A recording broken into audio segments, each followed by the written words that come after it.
कन्नड तालुक्यातील कालीमठ कालिका माता मंदिर हे आहे कन्नड शहरातील ग्रामदैवत. नमस्कार मित्रांनो, मी तुमचा लाडका तेजस पाटील. तर आज मी चाललो आहे कालीमठ. मित्रांनो, तुम्हाला माहिती आहे का, भारतामध्ये निद्रित शंकरच्या शरीरावर विराजमान कालिका माताचे फक्त 3च मंदिर आहे. त्यामधून एक आहे कालीमठ. पण खरं रहस्य तैलदल्या 9 अंकात. हे पूर्ण मंदिर बांधण्यासाठी सुद्धा 9 महिने लागले होते.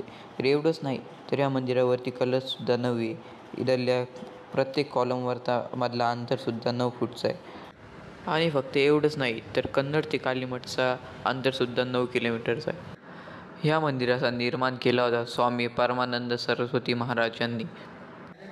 कलकत्तामध्ये जन्म झालेल्या स्वामीजींनी राजवैभव सोडून 19 वर्ष पाटणा देवीमध्ये तपस्या केली.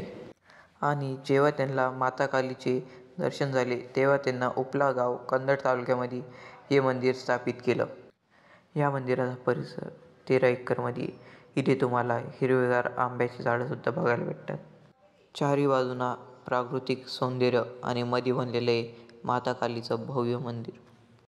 मित्रांनो, तुम्हाला या मंदिराबद्दल माहिती होतं का? हे मला कमेंटमध्ये नक्की सांगा आणि चॅनलला सबस्क्राईब करायला विसरू नका. भेटूया आपण पुढच्या ब्लॉगमध्ये.